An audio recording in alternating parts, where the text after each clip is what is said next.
मैं भी अगर इस इक़दाम की वो करता हूँ, तौसीक करता हूँ, तस्दीक करता हूँ, तायद करता हूँ, तो मैं भी आर्टिकल 6 के ज़ुमरे में आता हूँ। सब्सक्राइब करें और बेल दबाएं ताकि कोई खबर रह न जाए। कि बाजी तो बिल्कुल पलट गई और हम जो कि सभी ये सोच रहे थे कि पता नहीं क्या हो जाएगा, वज़ीर-ए-आज़म अपनी जगह पर मौजूद हैं अगले 15 रोज़ तक मजीद। देखिए, आम पाकिस्तानियों के लिए बहुत सिंपल सी बात है कि सियासतदान और लीडर में क्या फ़र्क है। सियासतदान उसी आइनी मामले के अंदर थे, इतने वोट मेरे पास है, इतने वोट ख़रीद लिए, इतने वोट कम हैं, इतने वोट आ जाएंगे, वगैरह वगैरह जो भी सारे मामला थे। लेकिन इमरान खान साहब के पास जो तुरुप का पत्ता था, जो कह रहे थे कि बताऊंगा और घबराना नहीं है, वो उन्होंने खेल दिया है। और उस खेलने के बाद अब कुछ लोगों की राय है कि आइनी तौर पर पाकिस्तान फंस गया है, इसकी तशरीह कौन करेगा। अब सुप्रीम कोर्ट बताएगा कि स्पीकर की जो रूलिंग है वो सही है नहीं। कुछ माहिरीन कहते हैं, कुछ अटॉर्नी जनरल, साबिक अटॉर्नी जनरल कहते हैं कि ये गैर आइनी हुआ है, आइन के साथ खिलवाड़ हुई है। लेकिन कुछ साबिक अटॉर्नी जनरल कहते हैं कि कोई चैलेंज नहीं कर सकता, पार्लियामेंट के अंदर जो भी चीज़ पार्लियामेंट के अंदर हुई है उससे सुप्रीम कोर्ट में चैलेंज नहीं किया जा सकता। अभी थोड़ी देर पहले एक साहब ने मुझसे कहा, क्या पाकिस्तान है, क्या मुल्क है, ज़बरदस्त, लाखों केस पेंडिंग हैं, लाखों केस पेंडिंग है, लेकिन इतवार के दिन अदालत लग जाती है, इतवार के दिन अदालत लग रही है, छुट्टी के दिन अदालत लग रही है, और अदालत लग रही है इस बात के ऊपर कि इमरान खान का ये फैसला और स्पीकर का ये फैसला आइनी है या गैर आइनी है। बहरहाल अदालत लग रही है और अभी फैसला आ जाएगा, तशरीह आ जाएगी। कुछ चीज़ें इसके अंदर बड़ी सवाल पैदा कर रही हैं, जिसमें से अटॉर्नी जनरल ने चूंकि सुप्रीम कोर्ट के अंदर ये कहा था कि वोटिंग होगी, वोटिंग करवाई जाएगी, अब तो वो वोटिंग क्यों नहीं करवाई गई, तो अटॉर्नी जनरल उसका क्या जवाब देंगे। थोड़ी देर पहले एतजाज़ एहसन साहब एक टीवी चैनल के ऊपर कमेंट कर रहे थे और उन्होंने बहुत सिंपल अंदाज के अंदर कहा कि ये चीज़ तो तय है कि जो कुछ भी पार्लियामेंट में हो जाए उसे किसी अदालत में चैलेंज नहीं किया जा सकता। ये चीज़ भी सामने आई है। अनवर मंसूर खान साहब जो साबिक अटॉर्नी जनरल हैं, उन्होंने कहा कि इसको किसी सूरत भी अदालत इसकी जो तशरीह करेगी, पार्लियामेंट के अंदर होने वाली चीज़ को के खिलाफ कोई फैसला नहीं। बहरहाल तशरीह सुप्रीम कोर्ट ने करनी है, लेकिन जो भी रास्ता निकलता है वो रास्ता आइंदा इंतखाबात के ऊपर जाता है। और एक छोटी सी बात ये कि अगर तमाम सियासी जमातें, जितनी भी सियासी जमातें हैं, वो इंतखाबात चाहती हैं तो इंतखाबात से क्यों भाग रही हैं? इंतखाबात की तरफ आएँ, आसानी से वोट लें, जिसको जितना मैंडेट मिलता है, और हुकूमत में आ जाए।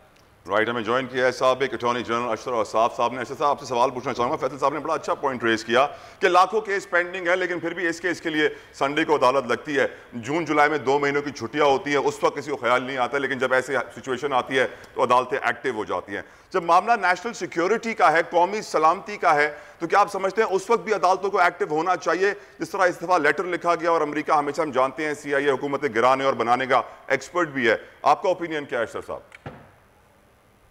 सबसे पहले तो ये जो कुछ हो रहा है एक आईनी बहरान ही है, क्योंकि जिस तरीके से स्पीकर ने अपनी रूलिंग दी और जिस तरीके से असेंबली को तहलील करने की बात की गई, ये दोनों गैर आईनी इक़दाम हैं।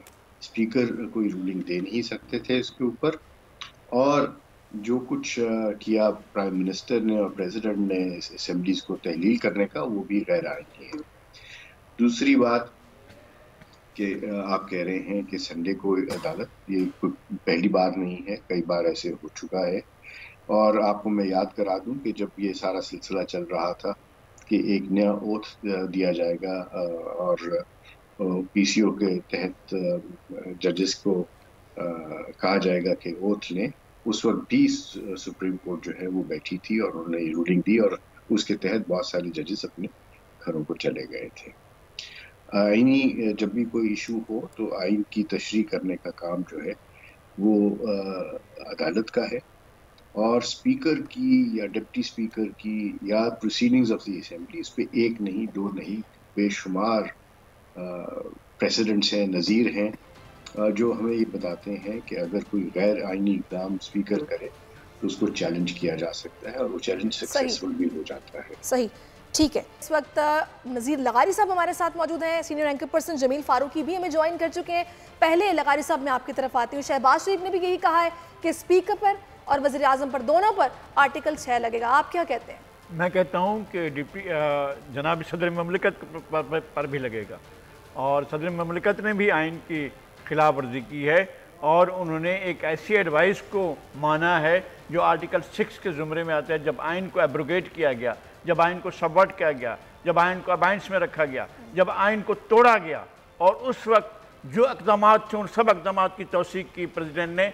तो प्रेसिडेंट, वज़ीर आज़म जो भी थे, अब मैं उनको इस वक्त वज़ीर आज़म नहीं कहूँगा, वो साबिक़ वज़ीर आज़म, साबिक़ सदर और जो है साबिक़ वज़ीर कानून, वो तो ख़ुद भी मानेंगे कि साबिक़ वज़ीर कानून है, और जो डिप्टी स्पीकर थे, ये चार जो हैं इन्होंने इस पूरे अमल में शराकत की है और रूल ऑफ लॉ और पाकिस्तान का supreme law of the land अपना दिफा खुद ही करेगा। और यही वजह है कि सुप्रीम कोर्ट का, और देखें, और मैं भी अगर इस इक़दाम की वो करता हूँ, तौसीक करता हूँ, तस्दीक करता हूँ, तायद करता हूँ, तो मैं भी आर्टिकल 6 के ज़ुमरे में आता हूँ। इस बात को हमें जहन में रखना चाहिए कि जो शख्स भी इशारतन किनायतन उसकी हिमायत, वो आइन तोड़ेगा, आइन की खिलाफ वर्जी करेगा, आइन को अबाइंस में रखेगा, तो वो शख्स और उसकी हिमायत करने वाला, उसका साथ देने वाला और उसके सारे अमल के अंदर शरीक होने वाला या इशारतन किनायतन शरीक होने वाला भी इस अमल का मर्तकब होगा, वो आइन शिकनी के अमल का मर्तकब होगा।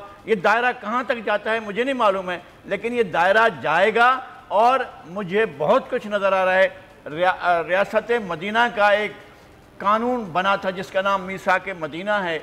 अगर जंग अहज़ाब हुई उसमें टोटल 6 महीने तक मुहासरा रहा मदीना का, टोटल 6 कैजुअल्टीज हुई, 4 काफिरों की, 2 मुसलमानों की। और लेकिन एक कबीला ये कहकर छोड़ गया था मैदान में फैसला होने से पहले कि हम अपने कबीले वालों से नहीं लड़ेंगे, वो सामने हमारे रिश्तेदार खड़े हुए हैं। तो हुजूर ने उनके कबीले के बंदे को जज बनाकर कहा कि आप फैसला करो कि इसकी सज़ा क्या होगी। तो आइन शिकनी की, मिसाक मदीना को तोड़ने की सज़ाए मौत थी, और उस दिन 500 आदमियों को सज़ाए मौत दी गई थी हुजूर की ज़िंदगी में मदीने शहर के अंदर। तो आइन तोड़ना मजाक समझ रखा है। ये जिन लोगों ने आज आइन तोड़ा है वो समझ रहे हैं कि हमने वो जो है बड़ा आसान काम कर लिया है।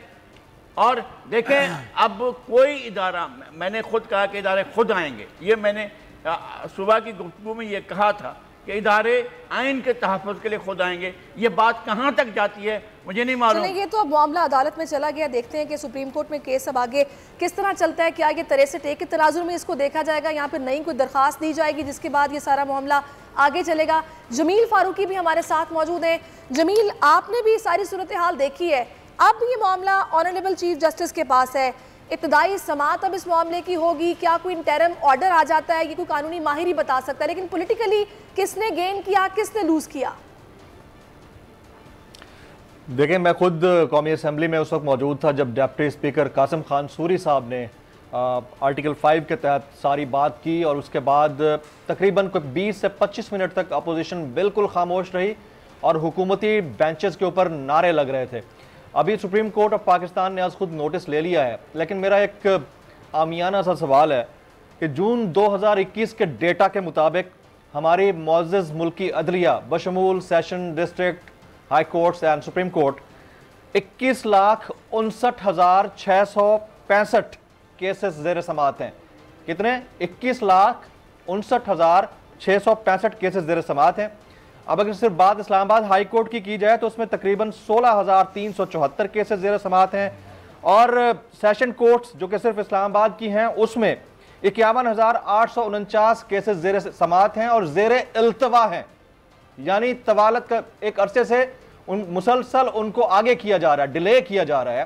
तो अब आप अंदाज़ा लगाइए कि जब मामला अब सियासी होता है तो फिर संडे को भी अदालत लग जाया करती है, तो बड़ी अच्छी बात है, लगनी चाहिए। लेकिन इसमें जो मेरी अंडरस्टैंडिंग है पूरी पॉलिटिकल सिचुएशन की, उसमें आप देखिए कि साबिक सदर आसिफ अली जरदारी साहब ने कुछ देर पहले वहाँ पर पार्लियामेंट के अंदर जो रिपोर्टर्स थे उनसे बात करते हुए कहा कि दोस्त जो कहते हैं मानना पड़ता है। आप अगर उनके जुमलों पे गौर करें ना, उन्होंने क्या कहा? उन्होंने कहा दोस्त जो कहते हैं मानना पड़ता है।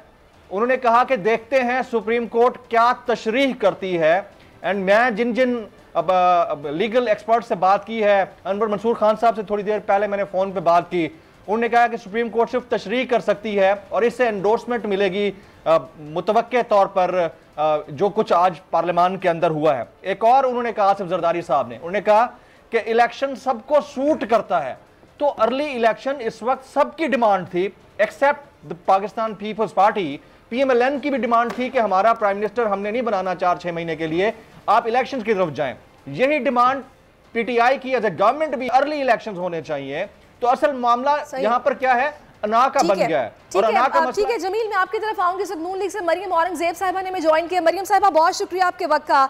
कहिएगा अब आप लोगों की स्ट्रेटेजी क्या है, आप लोग क्या सोच रहे हैं? अदालत में आप लोग भी जाएंगे, क्या प्लान है आप लोगों का?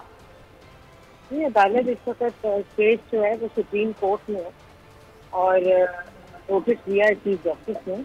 आई थिंक इसके ऊपर तो मजीद बात ना की जाए। तो मुझे उम्मीद है कि जो सुप्रीम कोर्ट है वो ऐसी प्रेसिडेंट जिसमें आइन शिकनी हुई हो वो मेंटेन नहीं रह सकती। और जो भी फैसला करे सुप्रीम कोर्ट, इस वक्त सब्जेक्टिव केस है, मैं उस पर तो कमेंट्स नहीं करूंगी, लेकिन ये जरूर कहूंगी कि ये अल्लाह ताला के काम है कि किसी का जाना भी इज्जत से नहीं दिखता हुआ। 3.5 साल जो मनसब से बैठे वो भी इज्जत नहीं कराई, और अब जाते वक्त भी जो है वो जाना भी इस तरीके से। आप हार चुके हैं, शिकस्त तस्लीम करें, खो बैठे हैं। 197 मेंबरान अपोजिशन बेंचेस पे बैठे हैं, आप वोटिंग कराएं। और ये क्या गद्दारी, अब आप इसे देखें कि एक रूलिंग के तहत जो 197 लोग अपोजिशन की साइड पे बैठे हैं वो गद्दार डिक्लेयर कर दिए गए हैं, जिसकी बेस के ऊपर ये मुस्तरद कर दी गई है। मतलब ये कौन होते हैं? अगर मुझे गद्दार कह रहे हैं, किस बेस पे कह रहे हैं? अगर आपको गद्दारी का कोई एलिमेंट नजर आता है तो उसके फॉरम मौजूद है, उसका कानून का तरीका, उसको जरूर आइन पर हमला करके उसको एस्टेब्लिश करना। मरियम साहब, अगर अर्ली इलेक्शंस होते हैं, 90 दिन में इलेक्शंस होते हैं, तो क्या आपकी पार्टी को इस पर एतराज होगा या खुशी? नहीं, देखें, जो भी होता है वो पार्टीज को करना चाहिए, वो पार्लियामेंट को करना चाहिए। वो इस तरह के गुंडागर्दी करके पार्टियों से फैसले नहीं दिलवाए जा सकते। ये बनाना रिपब्लिक नहीं है, 22 करोड़ अवाम का मुल्क है, इमरान खान के बाप की जागीर नहीं है। लेकिन अल्टीमेटली मरियम साहिबा, आप लोगों का मुतालबा भी तो यही था ना कि इलेक्शन जल्दी हो। मुतालबा और बात होती है, और बात होती है गुंडागर्दी करके इस तरह के फैसले लेना और बात होती है। सब्सक्राइब करें और बेल दबाएं ताकि कोई खबर रह न जाए।